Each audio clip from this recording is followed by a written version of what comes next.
Bonjour à toutes et à tous, soyez bienvenus à ce nouveau webinaire. Je suis Gloria Martinez, biologiste en micro-optique, et aujourd'hui nous allons parler de la validation sur site des systèmes CASA et de la façon comment l'intégrer dans la routine au sein des laboratoires. Donc tout d'abord, on va parler de comment commencer la validation. Donc, à savoir, la validation sur site d'un système CASA devrait être faite par les utilisateurs finaux et non pas pour les fabricants. Toutefois, les utilisateurs peuvent compter sur l'aide du fabricant pour fournir toutes les informations techniques sur le système nécessaires pour la validation. La première étape à suivre pour les utilisateurs est de vérifier s'il y a des normes des organismes de réglementation locaux afin de définir une liste d'exigences des points à suivre pendant la validation. Normalement, dans chaque aire, chaque région, il y a des normes un peu différentes, donc il faudra bien les vérifier. Par exemple, en France, il y a l'EcoFrac qui va définir comment la validation des échantillons de sperme devrait être faite. Et on a de la même façon l'ISO 23162 qui est presque récent, assez récent, pour définir les meilleures pratiques d'analyse du sperme ou sur les sources aussi des variations au cours des analyses. En même temps, il y a d'autres entités dans le monde pour définir, par exemple, aux États-Unis, en Asie, etc. Un point commun à toutes les entités d'accréditation est la nécessité de vérifier que les installations et les matériels sont les plus optimales pour effectuer la validation. Et plus important encore, que le personnel qui va participer pendant le processus de validation possède des qualifications optimales pour bien réaliser les tâches à accomplir. Il est donc très important de définir tout d'abord quelles sont les responsabilités et les qualifications minimales pour accomplir les tâches qu'il y a et pour chaque rôle, chaque tâche, et puis de sélectionner les personnes impliquées en fonction de ces exigences. Alors, qu'est-ce qu'il faudra faire? Il faudra désigner un protocole de validation, aussi appelé protocole PQ, qui est en anglais le protocole Performance Qualification. Et qu'est-ce qu'il faut prendre en compte? Tout d'abord, on devra définir les tests à valider. On devra bien désigner si on va valider la mobilité des spermatozoïdes ou aussi la morphologie, toutes les analyses qui vont être faites en routine ou bien seulement certains d'entre eux. Donc, il faudra les faire. Aussi, comme on vient de dire, définir le personnel impliqué dans les tests. Chaque personne peut avoir un rôle différent. Définir aussi le calendrier des activités de qualification, bien savoir combien de temps, si ce sont des semaines ou si on va les faire pendant quelques mois, tous les passages d'échantillons pour la validation. Définir les procédures et les critères d'évaluation des résultats. Et finalement, les principes d'approbation. Quand est-ce qu'on va pouvoir dire, OK, on a fini la validation, les résultats sont corrects, ou bien il faut continuer ou il faut répéter, dans le pire des cas. Donc la personne qui est responsable pour préparer le protocole aussi doit spécifier les procédures opérationnelles normalisées, aussi appelées SOP en anglais, qui permettent de s'assurer que le système réalise de manière reproductible les fonctions pour lesquelles il a été conçu. Donc, il fonctionne conformément aux normes des fabricants. Et pour le faire, la personne responsable du protocole va se servir de manuels du système, des protocoles de chaque actif, les organigrammes aussi préparés pour les fournisseurs, les fabricants, etc. Et il est vraiment important de définir comment les données vont être collectées, évaluées et données par réussi ou échappé. Donc, il faudra aussi identifier les sources des variations. On peut avoir des écarts, quelques variations pendant le processus et on devra les identifier et les estimer. Donc, tout ça devra être clair avant de commencer le processus de validation. Un point un peu controversé peut être le nombre d'échantillons à tester et aussi la fréquence d'échantillonnage pendant la validation. Ici, c'est l'un des points qui convient de vérifier à partir des lignes directrices locales, parce que peut-être qu'il peut changer un peu selon le pays, selon l'ère. L'échantillonnage, normalement, se situe autour de 30-50 échantillons minimum, afin d'avoir des résultats fiables, mais toujours au-dessous de 20 échantillons. L'essentiel ici est d'atteindre un minimum de degrés de liberté pour obtenir des évaluations statistiques cohérentes. Après, on peut aussi nous poser la question, est-ce qu'on souhaite faire des groupes d'échantillons selon le type? C'est-à-dire, pour vous donner un exemple, pendant l'analyse de la concentration, on sait que la concentration d'un échantillon peut varier entre 0 millions par millilitre et 200, plus ou moins, ou plus ou moins. Donc, ici, on peut faire des petits groupes selon le niveau de concentration, notamment de 0 à 15 millions par millilitre, de 15 à 50, de 50 à 80, etc. Et définir aussi un nombre minimal d'échantillons dans chaque groupe, afin d'avoir des résultats fiables. Aussi, on devra faire une description des méthodes statistiques à utiliser pour l'analyse de toutes les données collectées. Quelle information on veut obtenir, on veut étudier, et selon ces paramètres, on devra peut-être faire 2 passages ou plusieurs, ou faire des tests différents. Donc tout ça aussi doit être clair avant de commencer. Par ailleurs, il faudra prendre en compte que tous les patients ne présentent pas les mêmes caractéristiques optimales pour être inclus dans la validation et que des problèmes inattendus peuvent survenir au cours de la validation. C'est pour ça que nous devons également décrire dans le protocole comment gérer les possibles écarts, les possibles déviations et les non-conformités des données et décider s'ils doivent être ou non inclus dans la validation. Le point le plus important, c'est que l'exécution du protocole PQ ne doit pas commencer si le responsable de qualité ne l'a pas examiné et approuvé. C'est le point clé avant de commencer le processus. On ne peut pas commencer à tester avec des échantillons réels sans avoir l'OK du responsable de qualité du centre. Alors, examinons donc en détail ces points critiques qui pourraient conditionner notre validation dans notre laboratoire. Il est très important de vérifier, d'avoir une garantie que le système a été correctement installé et paramétrisé et qu'il respecte les normes établies par les fabricants. Pour ça, on peut demander un certificat d'installation comme celui-ci qu'on a, en vérifiant que le paramétrage a été bien fait, que les objectifs, que le système est bien calibré, paramétrisé et qu'on pourra montrer pendant les validations qu'on a de notre laboratoire. Un deuxième point à prendre en compte est la connaissance que le technicien doit avoir, surtout ceux qui vont participer dans le processus de validation.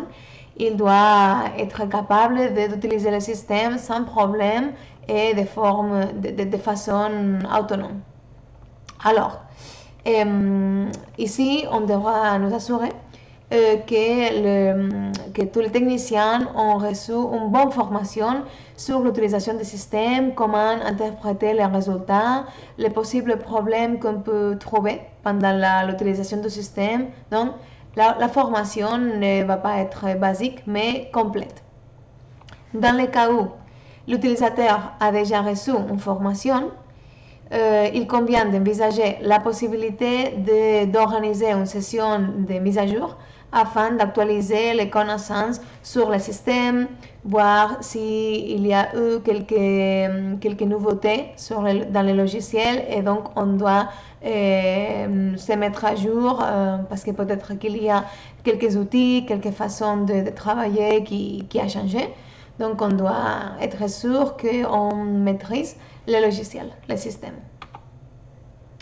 En accord avec ces derniers points, il est important de vérifier que les techniciens, aussi les mêmes techniciens, ont des aptitudes, non pas seulement pour utiliser un système CASA, mais aussi pour s'assurer que les techniciens savent comment faire l'analyse manuelle des échantillons de sperme.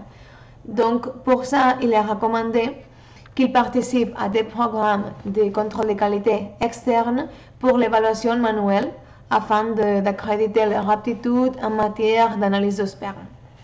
Comme ça, on aura la sûreté que les techniciens savent comment analyser le sperme, connaissent tous les tests et après que aussi ils sont dans la moyenne parce que normalement pendant ces programmes de contrôle de qualité externe, les résultats de chaque laboratoire sont comparés entre eux et on a les résultats dans la moyenne, non, les graphiques.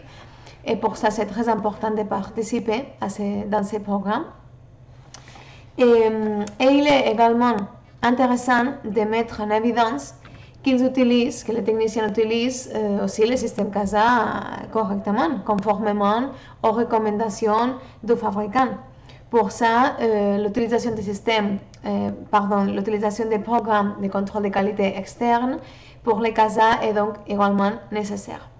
Malheureusement, actuellement, il n'y a pas de contrôle de qualité externe spécifique ou adapté pour le système CASA. Et c'est pour ça que depuis Microptic, on est maintenant en collaboration avec quelques sociétés, par exemple Biologie Prospective en France ou les CAP aux États-Unis, afin de rendre leur matériel compatible avec nos systèmes. Et comme ça, tous les utilisateurs qui ont nos systèmes CASA pourront passer à analyser le matériel de ce type de société avec le système. Et une autre chose qu'on propose depuis Microptic, c'est un contrôle de qualité pour les utilisateurs afin de vérifier que les critères des techniciens est assez similaires et aussi qu'il sait comment résoudre quelques problèmes qu'il peut trouver pendant les analyses en routine. Parce que, comme j'imagine que vous savez, pas tous les échantillons sont idéaux. Parfois, il y a des problèmes, soit de concentration, soit de contraste pendant les analyses. Donc, il faut vraiment savoir comment agir en face de ces problèmes. Et pour ça, chaque année, on propose quelques vidéos de mobilité et concentration et quelques images de morphologie. On les envoie aux utilisateurs. En fait, ils sont disponibles dans l'onglet de l'utilisateur. Et c'est possible de les télécharger et d'ouvrir chaque session, vérifier si chaque fichier d'analyse, et juger si les images sont correctes ou pas, s'il y a quelques améliorations, quelques changements à faire, et remplir un fichier Excel et après les renvoyer. Et comme ça, c'est possible d'avoir un certificat pour s'assurer que l'utilisation du système est correcte et aussi si les critères de techniciens du même centre est similaire et comparable ou pas. Un autre point qui est important est de rechercher si on veut commencer une validation sur notre système. Peut-être qu'on peut chercher s'il y a déjà d'autres validations comme référence qu'on peut utiliser pour avoir des idées pendant le processus pour désigner notre validation. Donc ici, voici deux exemples de validations qui ont été faites avec le système CEROS et le système SCA Evolution dans le passé, qui peut-être peut vous aider pour commencer votre validation. Ensuite, une autre étape qui est normalement mise avant de commencer la validation avec des échantillons réels est la réalisation d'un essai initial avec du matériel de contrôle de qualité. Ne pas avec des vrais échantillons, mais du matériel de contrôle de qualité pour identifier s'il y a des différences entre l'analyse manuelle et l'analyse automatique. Et ici, vous avez deux images qui se correspondent avec les AcuBit et les QCBit. Les deux sont kits de latex avec une concentration connue qui est indiquée sur le protocole. Donc pour ça, si on les analyse comme s'il s'agit d'un patient réel, on pourra vérifier si les résultats sont dans la fourchette d'acceptation. De la même façon, on a aussi des lampes de contrôle de qualité avec les résultats qui sont déjà indiqués sur l'étiquette et qu'on peut utiliser aussi pour faire cette comparaison. Donc il faut contrôler toujours le pourcentage de différence entre les résultats manuels, automatiques et attendus pour savoir quoi attendre quand on commence la vraie validation. Il faut prendre en compte le fait que lors de la comparaison du résultat manuel et automatique, un grand nombre de variables peut affecter les comparaisons. Il n'y a pas seulement une variable, mais il y en a beaucoup. Donc, on doit aller étape par étape, petit à petit, et évaluer les possibles sources de variations. Donc, c'est pour ça qu'on toujours dit que c'est nécessaire de faire des comparaisons comparables. Donc, qu'est-ce que cela veut dire? Il y a plusieurs variables, comme on a dit. Un exemple, c'est que la température. Donc, des fois, on trouve qu'il y a quelques personnes qui peut-être comparent l'analyse manuelle, non, avec le massitomètre à température ambiante, et ils comparent ces résultats avec l'analyse automatique qui est faite à 37 degrés. Donc, c'est une erreur parce qu'on doit comparer toujours dans les mêmes conditions. Et dans ce cas-là, la température est très importante parce que, comme vous savez, la mobilité des spermatozoïdes est directement dépendante de la température. La mobilité va être les spermatozoïdes vont nager plus vite à 37 degrés, qui est la température corporelle. Donc, pour ça, il faut être sûr qu'on analyse la lame à 37 degrés, soit en façon manuelle, soit en façon automatique. Et la même chose pour le timing. Si on fait la comparaison de, par exemple, la vitalité des spermatozoïdes, on ne peut pas comparer la vitalité en manuel après une demi-heure, après le prélèvement, et faire l'analyse en automatique après 5 heures. On doit le faire en parallèle pour être sûr qu'on va diminuer toutes les variables possibles. Et la même chose finalement pour le nombre de cellules et répliques.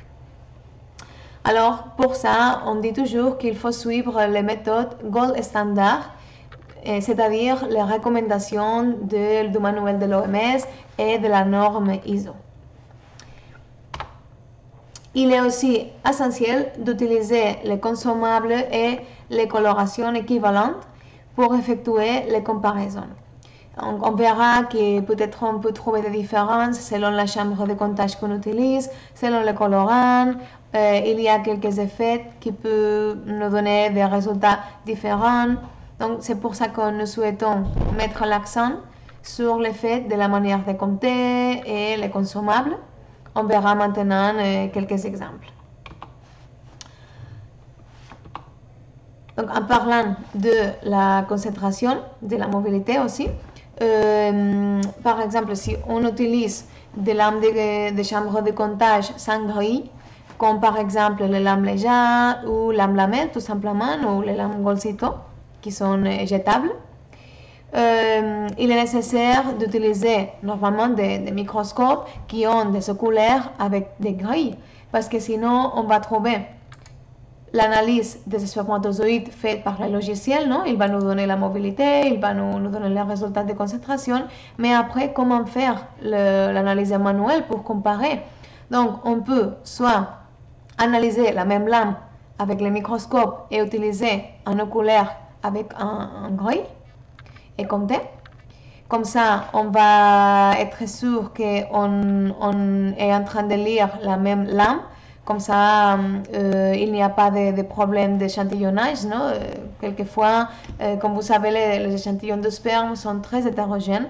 Donc, si on cherche deux lames différentes, on peut augmenter les risques de différence de concentration et de mobilité.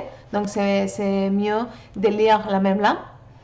Et aussi, ce qu'on peut faire est de superposer la grille qu'il y a dans le logiciel qui est disponible dans la boîte à outils, qui est dans le CA Evolution, dans le CA Scope, et comme ça on pourra compter directement sur l'écran de l'ordinateur et comparer avec les résultats automatiques pour suivre les trajectoires de chaque spermatozoïde. Et comme ça, on va les trouver avec l'objectif de 10, non, comme vous voyez, et ce sera plus facile de les suivre. Parce que sinon, s'il n'y a pas une grille, c'est vraiment très compliqué de faire les comptages. Donc comme ça, on va exclure les sources de variation, comme j'ai dit, liées à l'hétérogénéité de l'échantillon, à la taille du champ compté ou à l'effet de la chambre de comptage. Et ici, je voulais aussi mettre l'accent sur les différences qu'il y a entre les chambres de comptage et l'effet SS, qui est l'effet de Segre-Silberberg. On va parler de cet effet. Désormais, on va lui appeler effet SS. Parce que selon la chambre de comptage, on peut trouver des différences très élevées, on peut dire, par rapport à la concentration et à la mobilité. Et voici deux exemples de publications scientifiques qui vont comparer différentes chambres de comptage et l'effet qu'on peut trouver. Et je vous encourage à les vérifier si vous ne l'avez pas fait, parce que c'est vraiment très intéressant.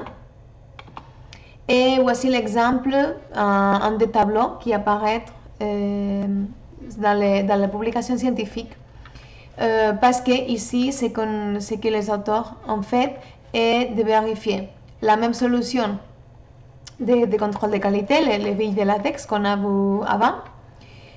On sait par exemple que cette solution a une concentration de 23,5 millions de billes par millilitre, et ils ont comparé les résultats avec plusieurs chambres de comptage.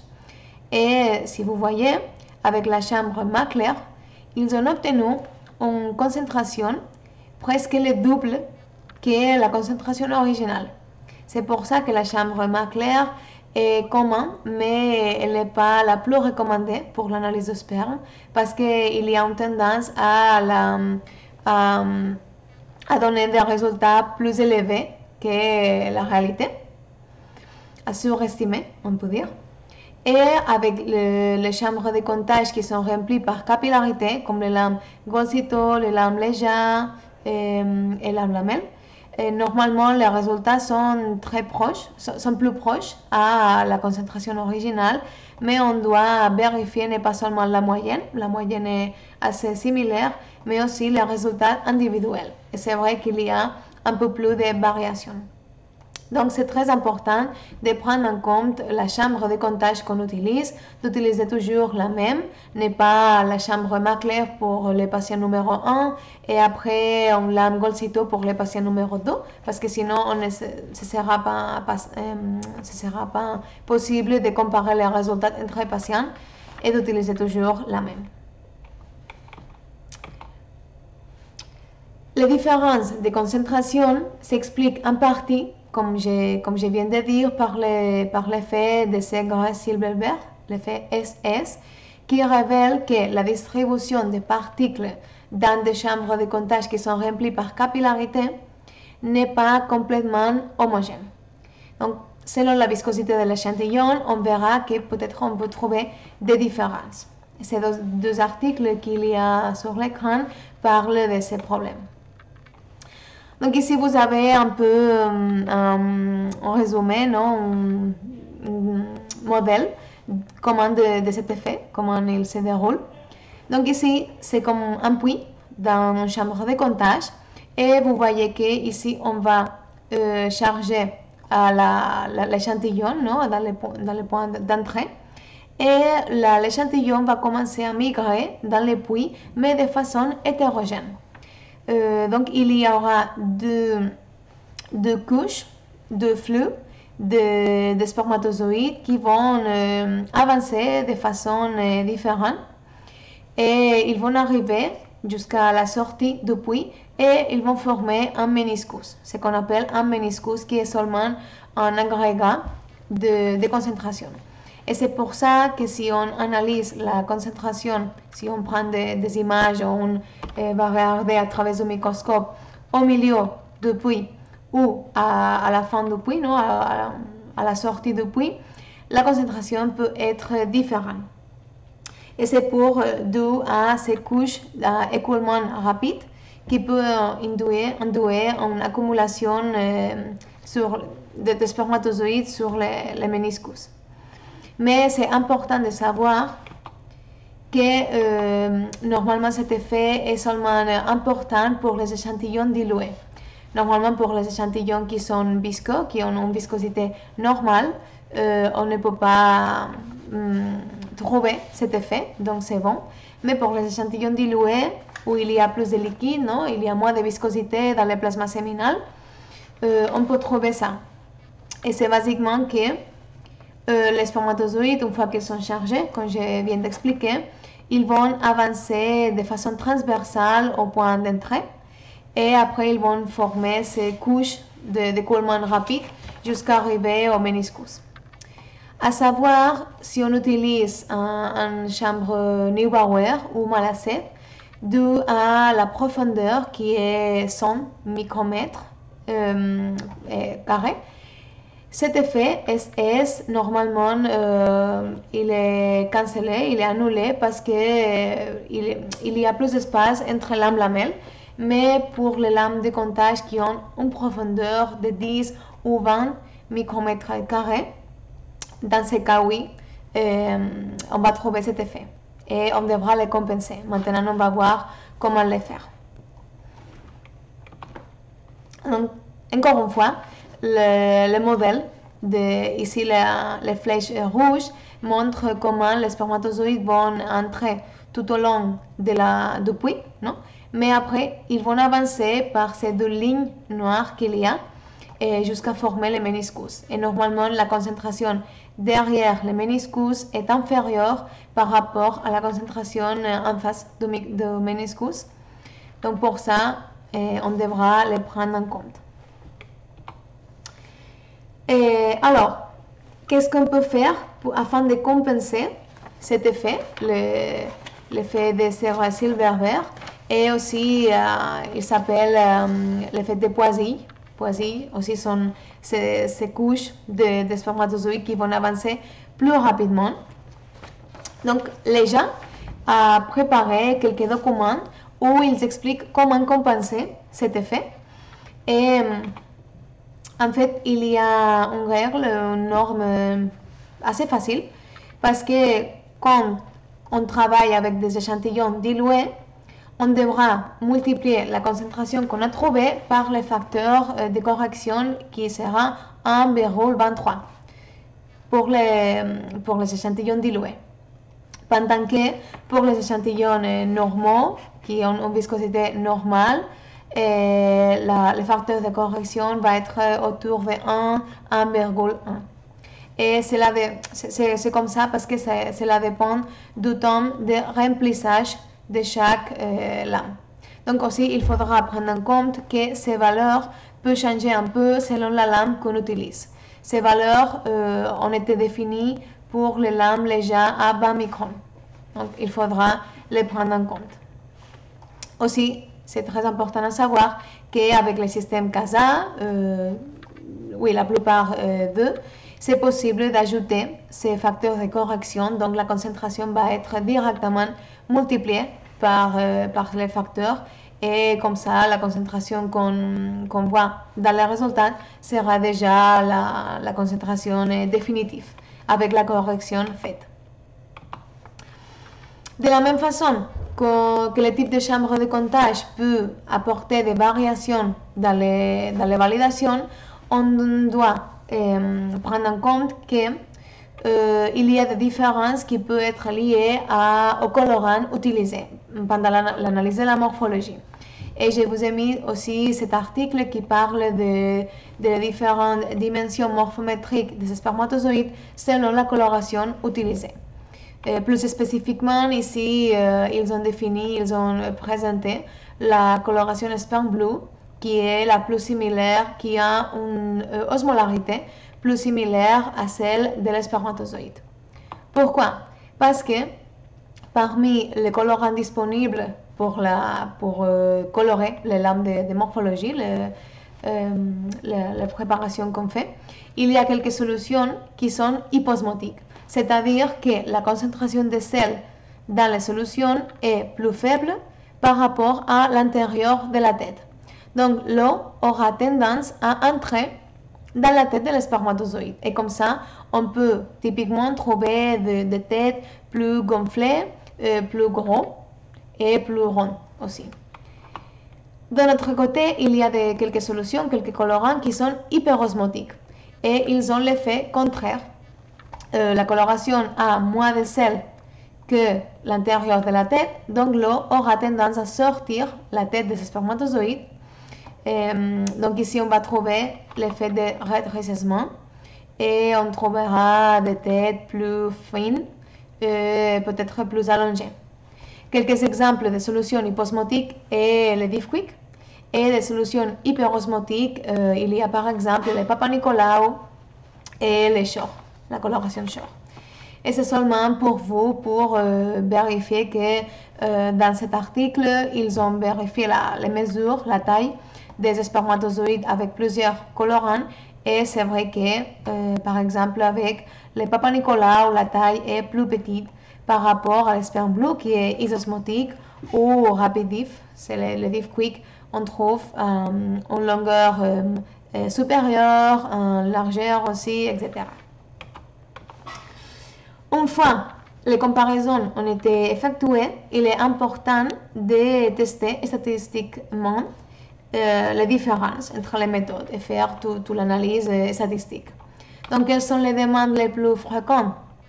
Donc, normalement, c'est qu'on doit calculer la moyenne des résultats, l'écart typique, aussi appelé déviation standard, les pourcentages de coefficients de variation. Il faudra aussi définir le niveau de tolérance. Mais aussi, on ne peut pas oublier la sensibilité, la spécificité, la précision, la linéarité. On peut aussi créer des proportions multiples en diluant l'échantillon original plusieurs fois pour tracer ce type de lignes, ce type de graphique. Donc, il y a ici beaucoup de tests qu'on peut faire afin de valider le système et d'avoir une bonne analyse, une bonne étude comparative. Donc, finalement, on devra, après, à la fin du protocole PECO, on devra désigner, créer un rapport de PECO avec qu'est-ce qu'on doit trouver dans ces rapports. On devra trouver en synthèse, en résumé et l'analyse des données. Et on devra spécifier les non-conformités, les écarts qu'on a trouvés pendant le protocole, leurs possibles effets sur le processus de validation. On devra aussi faire la discussion des observations inattendues et déclarer explicitement si les résultats sont réussis ou échappés sur la base des exigences définies par le protocole. Donc, il faudra mettre en évidence, être clair sur si la validation est acceptée ou pas. Et un point très important, comme on a dit il y a quelques minutes, l'acceptation du rapport et finalement de la validation doit être effectuée par le directeur de qualité. Mais malheureusement, l'histoire, la fin de l'histoire n'est pas ici. Parce que j'aimerais vous rappeler que même si la validation du système est approuvée, le maintien du processus de validation doit être fait périodiquement. Cela signifie que vous devez démontrer que le système respecte l'usage prévu au fil du temps, au cours du temps. Dans ce cas, la réalisation de contrôle de qualité interne, par exemple avec des images ou des billes de latex comme on a montré, et la réalisation du contrôle de qualité externe de façon annuelle pourrait être très utile pour s'assurer que le système fonctionne comme prévu. Alors, merci beaucoup pour votre attention. Jusqu'ici, notre explication sur la validation. J'espère que cela vous sera utile pour conduire votre validation dans votre laboratoire. Je voulais aussi vous rappeler, profiter pour vous rappeler qu'on a plus de webinaires disponibles sur notre site web. Ils sont gratuits et on parle sur différents sujets. Et notamment si vous voulez plus d'informations sur le contrôle de qualité avec le système CASA, il y a un webinaire spécifique sur ça. Et sinon, aussi sur les consommables qu'on propose, les raisons d'incorporer un système CASA dans votre laboratoire ou d'autres sujets. Donc merci beaucoup et maintenant vous pouvez poser vos questions.